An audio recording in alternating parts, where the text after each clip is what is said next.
एक फिल्म हालिया दिनों में जो रिलीज हुई है धुरंधर के नाम से, उसके हवाले से कंट्रोवर्सीज जो है उन्होंने जन्म ले लिया है फिल्म के अंदर। देखिए, इंडिया ने एक्चुअली ये पाकिस्तान के खिलाफ एक ये मूवी बनाने की कोशिश की है, जो कि नाकाम कोशिश है। फिर उसमें लियारी को ये दिखाया गया कि एक टेररिस्ट हब है लियारी। बिल्कुल।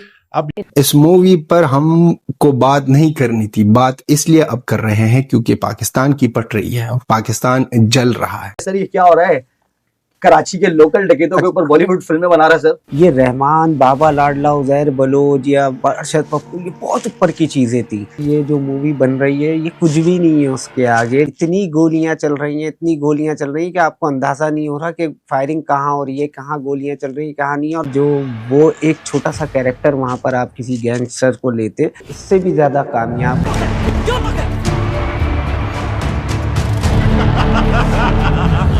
यकीनन ही हमें मैलाइन करने की कोशिश है कहीं ना कहीं इस मूवी के अंदर।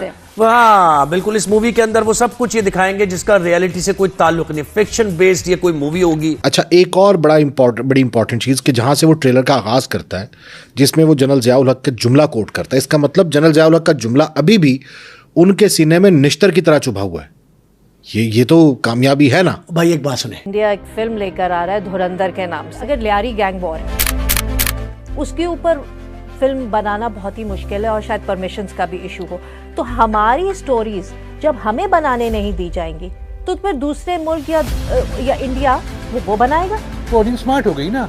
मैंने कश्मीर फाइल्स देखने की कोशिश की थी, 10 मिनट में बंद कर दी थी। जो आपका पठान थी उसका एक एक सीन किसी न किसी इंग्लिश फिल्म से उठाया हुआ था, वो इतनी अनओरिजिनल थी, लेकिन जल गई क्योंकि वो शाहरुख खान थे। हाँ, और उसमें एनिमल दिखाएंगे तो वो एनिमल वाली चीज़ें, 100 लेके आ गए, मार दिया किसी को, गन से ब्लास्ट मार दिया, रॉकेट लॉन्चर खड़े होकर सामने मार देंगे, तो बिल्कुल ही मेंटल हो गए।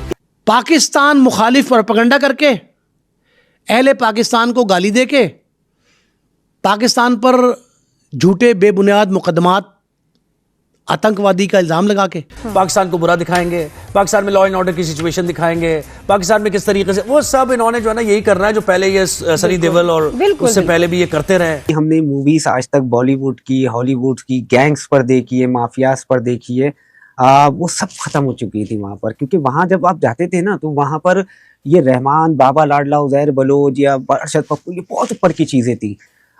आप छोटे छोटे कैरेक्टर्स लेते ना वहाँ पर आपको स्टोरीज मिलती है, ऐसी ऐसी स्टोरीज मिलती है कि मैं कहता हूँ कि ये जो मूवी बन रही है ये कुछ भी नहीं है उसके आगे। अब ये जो फिल्म आई है इस पे जो नौरीन असलम है, बेवा हैं चौधरी असलम की, उन्होंने एतराज़ किया है उनके राइटर की अल्फाज पे, जो उसमें स्क्रिप्ट लिखा जिसमें कहा गया है कि शैतान और जिन का मिलाप हुआ तो चौधरी असलम पैदा हुआ।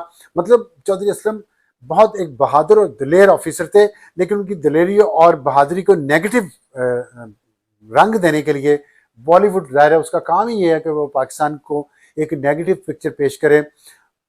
उनका किरदार संजय दत्त ने निभाया जो बहुत बड़े अदाकार हैं, और उसमें जो कर्नल है एक रॉ का, उसका किरदार रणवीर सिंह ने फिल्माया है। और इसके साथ एक रहमान डकैत का किरदार है अक्षय खन्ना ने।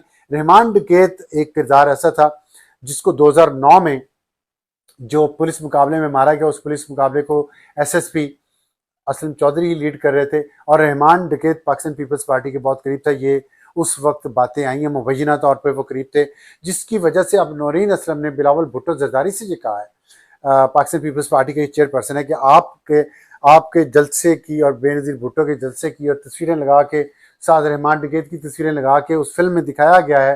तो ये प्रोपेगेंडा ये इंडिया करना चाह रहा है कि इस तरह के लोग पीपल्स पार्टी के करीब थे, तो ये इस पे एहतजाज करना चाहिए बिलावल भुट्टो को। वो करते हैं नहीं करते, लेकिन बात ये है कि बहुत अच्छी अच्छी कहानियां इस मुल्क में हैं, खास तौर पे असलम चौधरी की कहानी बहुत आला है।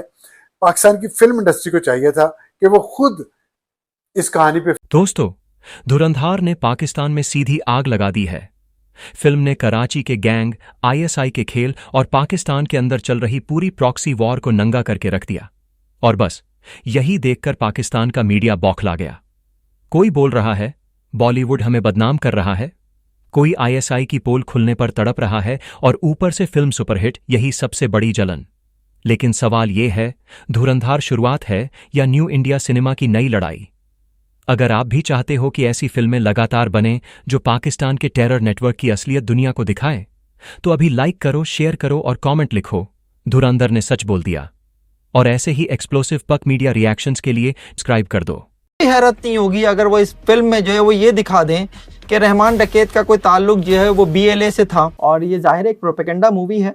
और ये जो आदित्य दहर हैं जो ये फिल्म बनाई है जिन्होंने, ये इससे पहले भी 2 फिल्में बना चुके हैं। इससे पहले इनकी एक फिल्म जो है वो उड़ी वाक़े पर हुई थी, 2016 में जो वाक़या हुआ था। 2019 में एक फिल्म आई थी उड़ी द सर्जिकल स्ट्राइक, वो भी उसमें भी उन्होंने पाकिस्तान पर गंद उछाला था। और 2024 में उनकी एक और फिल्म आई थी जो कश्मीर में जो आर्टिकल 370 है उसके ऊपर। तो वो एक तरह से उनका ट्रैक रिकॉर्ड यही है कि वो पाकिस्तान मुखालिफ फिल्में बनाते हैं। और इस दफ़ा जो उन्होंने फिल्म ये बनाई है धुरंधर जो है, ये बेसिकली जो धुरंधर के संस्कृत में माने हैं वो धरती का राजा हैं। तो वो उन्होंने बेसिकली जो है वो इंडिया को धरती का राजा कहने की कोशिश की है। लेकिन कहने से क्या होता है, इंडिया सिर्फ और सिर्फ जंग के ये जो ऐसी फिल्मों में ही जो है वो हमसे जो है जीत सकता है। जंग के मैदान में तो वो हर जगह घुटने टेकता रहा है हमारे आगे। तो ये बेसिकली एक फिक्शन है। और उस फिक्शन में उन्होंने बेसिकली जो कराची का एक लोकल डॉन था रहमान डकैत, उसे, और जो कराची का एक काउंटर स्पेशलिस्ट रखने वाली शोहरत रखने वाला एक पुलिस ऑफिसर था चौधरी असलम, उसे बेसिकली उन्होंने अपनी फिल्म का किरदार बनाया है। इस कहानी पे फिल्म बनाती और बहुत सी कहानियां इसके अलावा भी और इससे अच्छी भी पाकिस्तान में, लेकिन पाकिस्तान की फिल्म इंडस्ट्री डेवलप नहीं है। इसको डेवलप करने का सोचना चाहिए, वरना बॉलीवुड तो बनाएगा और बॉलीवुड पाकिस्तान को नेगेटिवली पेंट करेगा। फिर हमें बॉलीवुड से शिकवा नहीं करना चाहिए क्योंकि वो दुश्मन है। और दुश्मन से हम बेहतरी की उम्मीद क्यों रखें? क्योंकि दुश्मन भी ऐसा जो कीना परवर है, बुग़्ज़ रखता है और वो इंतहा पसंद है। वो इंसानियत के असूलों पे अमल नहीं करता, वो हमसाये के तौर पे, नेबर के तौर पे पीसफुली नहीं रहना चाहता। चौधरी असलम आपके लिए क्या एक हीरो है या विलन? इन दोनों की जो मोहब्बत है चौधरी असलम की और रहमान डकैत की, उससे कराची के लोग तो बखूबी वाकिफ़ हैं। मैं तंजन मोहब्बत कह रहा हूँ। MQM जो है वो लियारी पे एक तरह का अपना कंट्रोल चाहती थी। 90s में जब MQM के खिलाफ एक ऑपरेशन शुरू हुआ, उस ऑपरेशन के दौरान चौधरी असलम को यूज किया गया। तो फिर ये लियारी टास्क फोर्स बनाई गई थी जिसका सरबरा चौधरी असलम को बनाया गया था। वो शख्स जो मारा गया था चौधरी असलम के हाथों, वो माशूक बरोही नहीं था बल्कि एक हारी था, रसूल बख्श बरोही उर्फ असलम बरोही, जिस पर चौधरी असलम को गिरफ्तार कर लिया गया। जो अलकायदा या तालिबान के लोग हैं, उनके कनेक्शंस जो हैं कभी भी जो है वो लियारी से नहीं इस्टेब्लिश हुए। ये प्रूव क्या करना चाह रही है कि हमारी गैंग वॉर्स वो करा रहे थे? ये जो एक कनेक्शन है रहमान का और पाकिस्तान पीपल्स पार्टी का, उस कनेक्शन को जो है ना उन्होंने रिवील करने की कोशिश की हो। और उस दौर में रहमान को पीपल्स पार्टी की जरूरत थी और पीपल्स पार्टी को लियारी में रहमान की जरूरत थी। कोई रॉ का एजेंट पकड़ा भी जाता था तो उसको मीडिया से छुपाया जाता था। तो कुछ भी कर सकता है इंडियन बॉलीवुड। तो वो एक छोटा सा कैरेक्टर वहां पर आप किसी गैंगस्टर को लेते और उसके ऊपर एक मूवी बनाते तो यकीनन वो इससे भी ज़्यादा कामयाब होती। अगर रियल मूवी, अगर रियलिटी बेस्ड, अगर कोई ट्रू बेस्ड स्टोरी बनाना चाहता है वो लोगों को ले, ये नहीं हो कि सुनी सुनाई अखबार से या इधर से या अपना माइंडसेट रख के एक आपने जो है वो एक मूवी बना दी है, वही हमेशा की तरह के पाकिस्तान को नीचे दिखाना, रॉ को हमेशा ऊपर दिखाना। तो इस तरह से अगर मूवी बनाएंगे तो शायद वो मूवी कभी भी हिट नहीं होगी। इंडिया की हद तक तो ज़रूर हिट होगी लेकिन उसका रियलिटी से कोई ताल्लुक नहीं होगा। तो ये तो तय है, क्योंकि मैं अक्सर और बेशतर उनसे मिला करता था ना, जब उन लड़कों के साथ बैठा करता था तो वो जिस तरह की वो बातें किया करते थे, जिस तरह वो अपनी, यहाँ तक कि बाज़ वक़ात तो वो अपनी लव स्टोरीज़ भी सुनाया करते थे, तो इतना मज़ा आ रहा होता था उनकी स्टोरीज सुन के कि जैसे मैं बता रहा हूँ कि एक लड़का बैठा हुआ है, मोर्चे पे बैठा हुआ है और मोर्चे पे बैठ के वो चर्च की एक सिगरेट बना रहा है बैठ के।